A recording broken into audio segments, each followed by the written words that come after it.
watched for the first time Hateful Eight. Great movie. Yes. It is. Well, yes. See, I watched Hateful Eight and I rewatched Once Upon a Time in Hollywood.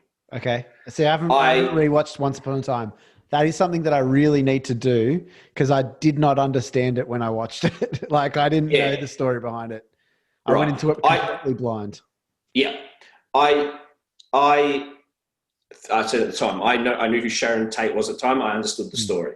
I watched it again and I loved it so much more than I did the first time. Cool. Because Tarantino, and this is obvious as fuck, right? But Tarantino has a problem now, and he's probably had it for heaps of years, and this is just regurgitation. He's got a problem where people are going to his movies waiting for the violent scene to happen. Mm-hmm. When's the violence? Like, I thought it was Hollywood boring. When's the violence? When's the violence at the end? Yeah. And it's not a shame, but it's like, imagine being pitched. He's like, I don't think he cares though. Well, I think he does because that's how all the movies always go. Like Once Upon a Time, The Hateful Eight was great, but it was like paint by numbers. It was like I knew everything that was going to happen. Not that I knew, like when I say that, it's like I know there'll be a twist. And there's a twist. And I know we're going to end in a shootout where everybody's on the floor shot up. It was a great movie. It was just a really great, predictable movie. My thing with it, the only thing that I really didn't like was it was too long.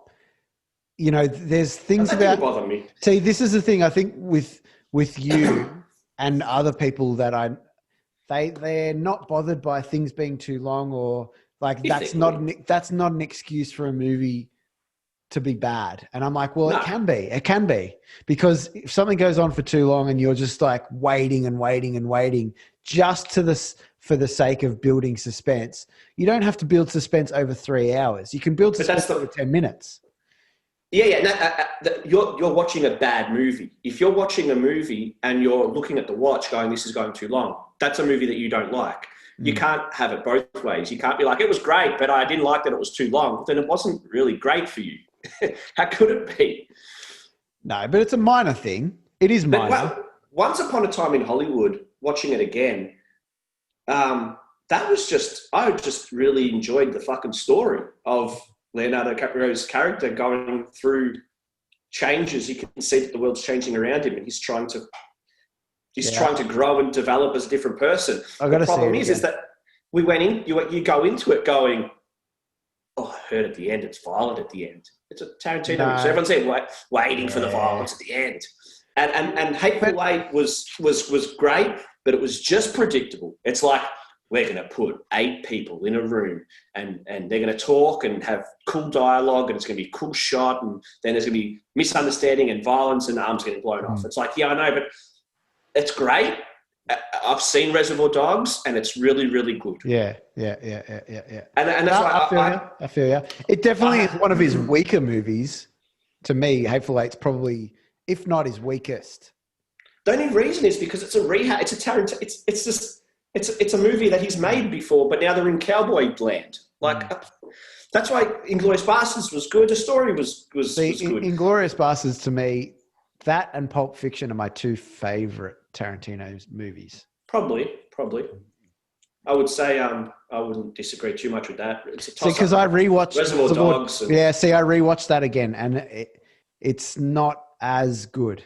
I don't think. Because you've seen it 100 times from him now. No, I've only seen it about 4 or 5 times. No, what I mean is that you've seen it done. You've seen Reservoir Dogs done by him better. Like Hateful Eight. Others, yeah. Yeah, it's done. Like he was the first, maybe. He was like one of the first people to do that thing. And he did it. And then there's Hateful Eight where he does it with more bright colours. Like it's just a blur. Here it is. Here's the nice meal you're going to get. And there's nothing wrong with a nice meal. Maybe. That's why I haven't watched it again because I just can't bring myself to watch it. That Django Unchained dragged on for me, but at least that was telling a interesting story. And the violence in that movie is different to the violence in his other movies. It's way more stupid. Correct, and intentionally. Yeah. I know that in every movie that he makes, he has 2 or 3 different cinema types that he's like, this is the cinema type of like story that I'm going for in this movie. And he's done blaxploitation with Jackie Brown, and what's her name? Fucking Django was obviously about the slavery and stuff, but the movie style was different. And his movie style in every movie is slightly different. Obviously with Kill Bill, it's samurai stuff. So yeah, I don't know, but I don't know what the movie style in Hateful Eight was, because it's a Western, but it's not a Western. It's not a Western. Like Kill Bill's a Western. Yeah, the second one. Yeah. But I don't know. But anyway. Yeah, no, I mean, Once Upon a Time in Hollywood, I really, really enjoyed it this time. And it was just cool realizing things that were way more, which are obvious as fuck. It's like Brad Pitt is actually living the life that Leonardo DiCaprio's character pretends to play. Yeah. You know what I mean? Yeah. Leonardo DiCaprio pretends to be this tough guy, blah, blah, blah. Whereas Brad Pitt, who's the loser, like not loser, but he's having a bit of a loser life.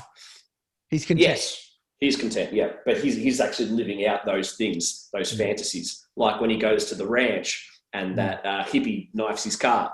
Yeah. And he's just like, change it. And he's like, no.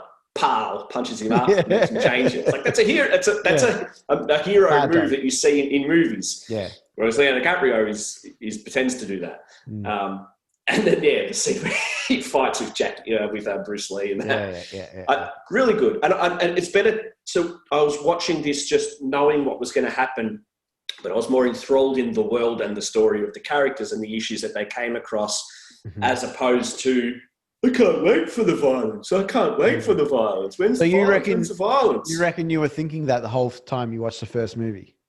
I go most of the time, a lot of the time. And you were too. Every person watching it, bullshit. Every single person watching a Tarantino movie is there to watch. I can tell you. I can't wait to see the violence. I try to, and whether you believe me or not, I don't actually give a shit, but I try to genuinely go into movies trying to have no expectation. And for that movie especially, I only watched one trailer or something. And his trailers are good because they don't really tell you anything. They just tell you kind of what the style. But you are aware who couldn't. Correct. But I don't look at his movies. I genuinely, I know his movies are violent, but I also know that they're a device. And I genuinely don't go to watch a Tarantino movie for the violence. Other people might, but I don't watch it for the violence. I watch it for the tension and the way that he builds characters and scenes and dialogue and all that sort of stuff. That's the violence is secondary, it's third even, you know? Yeah. Yeah. So to me, I wasn't watching that movie. I wasn't watching Once Upon a Time in Hollywood for the violent scene. I was just kind of being like, what is this? And that's why I didn't get it, is because I know that the balance point is about Sharon Tate. And to me, it didn't make it a good movie just because she lived. To me, I get it. That's a change of history.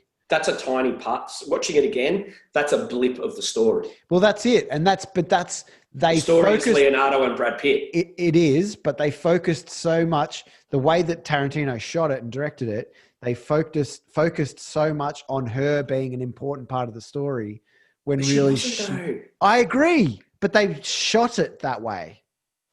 The way they focused on her made you focused like 2 scenes on her. Yeah, but they focused the scene when she went to watch her own movie. Yeah.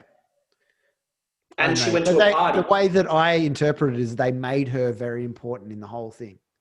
Yeah, see, I don't think they did at all. And that's why he came under fire when some reporters were asking him, how come Margot Robbie hasn't got more lines of dialogue in the movie? Yeah. And that's when he said, I reject your hypothesis. Yeah. Because the movie is what I wrote. If you don't like it, go write your own fucking movie where Margot Robbie has all the lines in the world. I love that. That's good. That reminds me of the Bill Burr shit. Bill Burr has a famous interview where he's at a comedy club and a woman reporter is interviewing him. She's been a smart ass. And she's like, how come we don't have enough women comics? How come women aren't comics? And he's like, oh my God. He goes, look, go make your own stage. Go make your own stage. Yeah. If you're out there, woman comic who's not getting a go make a fucking stage of your own, and people will. And if you're good, people will come see it.